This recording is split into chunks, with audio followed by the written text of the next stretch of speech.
से खबर की।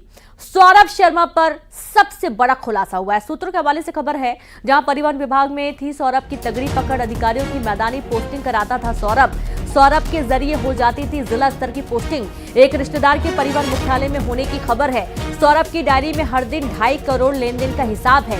700 करोड़ की संपत्ति होने की शिकायत हुई थी।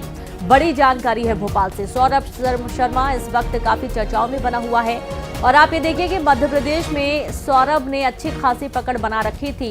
सूत्रों के हवाले से बड़ी जानकारी मिली है कि परिवहन विभाग में सौरभ की अच्छी खासी तगड़ी पकड़ थी। अधिकारियों की मैदानी पोस्टिंग सौरभ कराता था। और सीधे रुक करेंगे, संवाददाता शैलेंद्र जुड़ गए हैं। शैलेंद्र, अधिकारियों की मैदानी पोस्टिंग अगर सौरभ करा रहा है तो जाहिर सी बात है इसकी पकड़ काफी मजबूत ऊपर तक है। बिल्कुल, देखिए जिस तरीके से जो काली कमाई के लगातार राज खुलते जा रहे हैं उसमें अब ये साफ हो चुका है कि केवल आरटीओ बैरियर की ये कमाई नहीं थी, क्योंकि आरटीओ बैरियर से प्रतिदिन 2.5 करोड़ की कमाई की जानकारी जो है वो जांच एजेंसियों को लगी है। लेकिन उसके साथ ही जो मैदानी पोस्टिंग है, खासकर जो चेक पॉइंट्स थे उन पर, जो आरटीओ बैरियर थे उन पर जिन निरीक्षकों की तैनाती हो या आरक्षकों की तैनाती हो, वो काम करने का काम भी सौरभ किया करता था। इसलिए इसके साथ ही जो जिले में आरटीओ पदस्थ होते हैं वो भी जो है वो सौरभ के माध्यम से ही होते थे और उसमें एक बड़ी राशि जो है वो रिश्वत के तौर पर ली जाती थी। इस बात की जानकारी जो है वो जांच एजेंसियों की जांच में अब तक सामने आई है। बताया ये भी जा रहा है कि इसकी पूरी शिकायत जो है वो लगभग 700 करोड़ की संपत्ति होने की शिकायत हुई थी और उसी आधार पर ये लगातार कार्रवाइयां जो की जा रही है। मैं आपको बता दूं कि जब लोकायुक्त ने कार्रवाई की थी तो 7 करोड़ 98 लाख की चल संपत्ति की बात कही थी। जब आईटी ने इस पर कार्रवाई की तो लगभग 50 करोड़ की संपत्ति की बात सामने आई, क्योंकि 52 किलो सोना और 11 करोड़ रुपए कैश उसकी गाड़ी से बरामद हुआ। और जिस तरीके से कल देर शाम ईडी ने भी एक प्रेस नोट जारी किया और कहा कि उसने जो रेड की थी, चाहे वह भोपाल के 4 ठिकाने हो, माफ कीजिएगा भोपाल के जो ठिकाने थे, इसके अलावा जबलपुर की बात हो या ग्वालियर की बात हो, सभी जगह का एवेल्यूएशन किया गया है, चाहे वो कैश को लेकर हो, बैंक अकाउंट को लेकर हो या कंपनियों के ट्रांजैक्शन को लेकर हो। लगभग 23 करोड़ रुपए का ट्रांजैक्शन जो है, जो पूरा इन्वेस्ट जो है आकलन जो है वो ईडी की तरफ से किया गया है। तो अब तक अगर मैं बात करूं तो एक बड़ा अमाउंट जो है वो इन एजेंसियों के जरिए सामने आ चुका है। लेकिन बहुत सारे राजदार अभी ऐसे हैं जिनके माध्यम से ये पता लगाया जा रहा है कि जो 700 करोड़ का दावा किया जा रहा है वो आखिर कितना सच है। हालांकि देखिए तमाम तरह की बात की जा रही है कि जो दुबई है उसमें से 150 करोड़ का बिला बना लिया था और अभी शरद जायसवाल जो उसका प्रमुख साथी था वो अभी पुलिस गिरफ्त के बाहर है। खुद सौरभ शर्मा पुलिस गिरफ्त के बाहर है। तो जब सौरभ शर्मा और शरद जायसवाल जब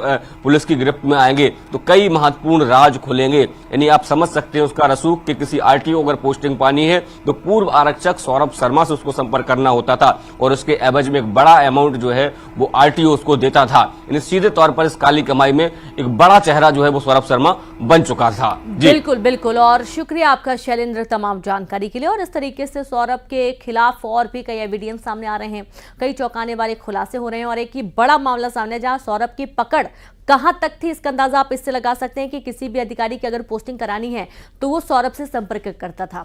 आगे बढ़ेंगे, सिंगरौली से खबर है जहां पर युवती से गैंगरेप की वारदात का मामला सामने आ रहा है। मेला घूमने गई थी युवती और लौटते समय युवती से दरिंदगी की गई है। 4 संदिग्धों से पूछताछ हुई। जियाबंद थाना पुलिस मामले की जांच में जुट गई है।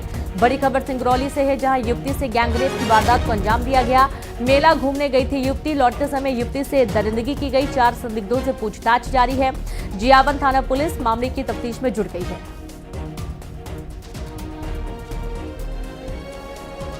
तो पूरा मामला सिंगरौली से है जहां युवती से गैंगरेप की वारदात का मामला सामने आ रहा है।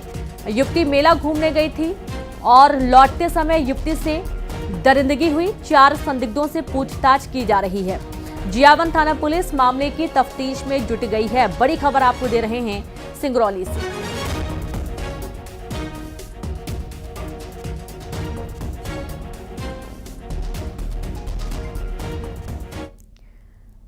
खबर बैतूल से है जहां बैतूल के सारिनी में तेंदुओं की दहशत फैली हुई है। एबी टाइप कॉलोनी में लोगों ने तेंदुओं को पहले एक पेड़ पर बैठा देखा और बाद में तेंदुआ चट्टानों के बीच देखा गया।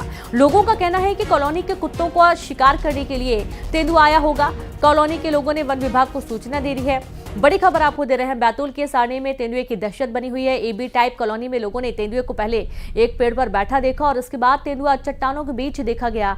लोगों का कहना है कि कॉलोनी के कुत्तों का शिकार करने के लिए आया होगा और अभी कॉलोनी के लोगों ने वन विभाग को सूचित कर दिया है। फिलहाल अभी तक पुलिस और वन विभाग की टीम तेंदुए को पकड़ नहीं पाई है।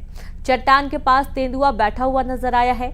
लोगों में डर का माहौल है, दहशत बनी हुई है। लोग घरों से बाहर नहीं निकल पा रहे हैं और अलर्ट भी जारी किया गया है ताकि किसी भी तरीके के हादसे से बचा जा सके। और इस शिकारी की जो दहशत है वो इलाके में बनी हुई है।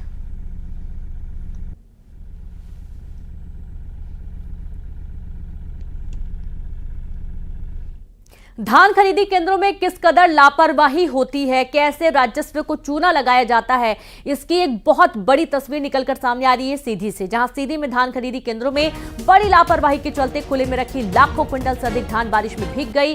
जिले भर में धान खरीदी केंद्रों में रखरखाव की बेहतर व्यवस्था नहीं होने के चलते खरीदी गई धान प्रबंधकों की लापरवाही की भेंट चढ़ गई।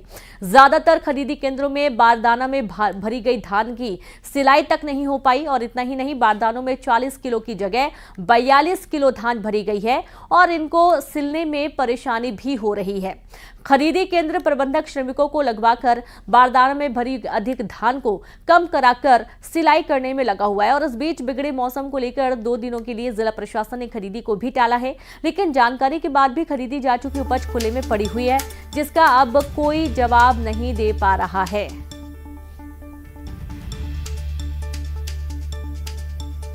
हाँ। धान नहीं भीगी है।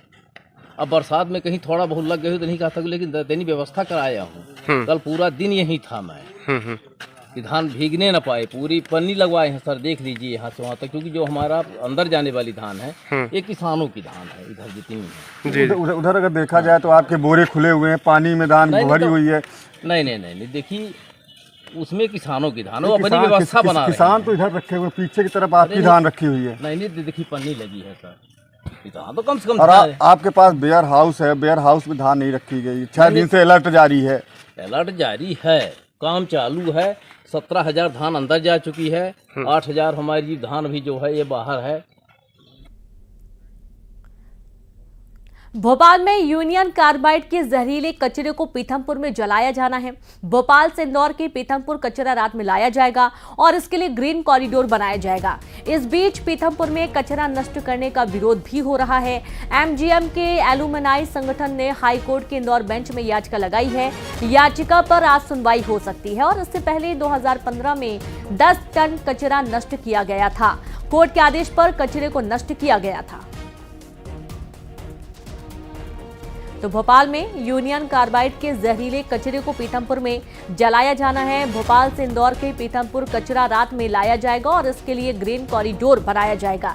इस बीच पीथमपुर में कचरा नष्ट करने का विरोध शुरू हो रहा है।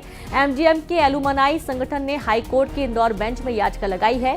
याचिका पर आज सुनवाई हो सकती है और इससे पहले 2015 में 10 टन कचरा नष्ट किया गया था। कोर्ट के आदेश पर कचरे को नष्ट किया गया था।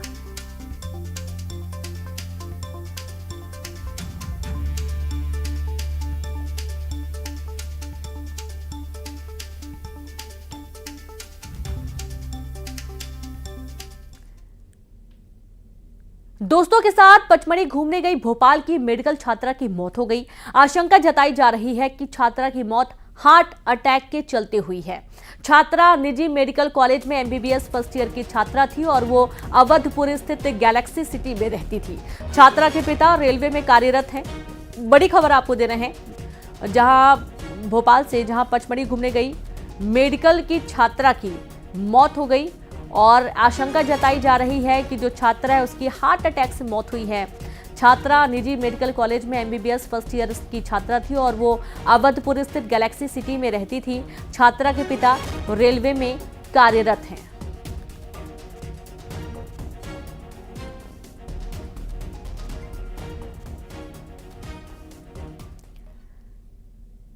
प्रधानमंत्री नरेंद्र मोदी ने अपने ब्लॉग में साल 2024 की यादगार पलों का जिक्र किया है। इसके साथ ही उन्होंने इन यादगार पलों की फोटो भी शेयर की है। प्रधानमंत्री प्राकृतिक आपदाओं के दौरान क्विक रिस्पांस, क्राइसिस मैनेजमेंट के साथ साथ सशस्त्र बलों के साथ अपने गहरे संबंधों को दिखाते हुए तस्वीरें साझा किए हैं।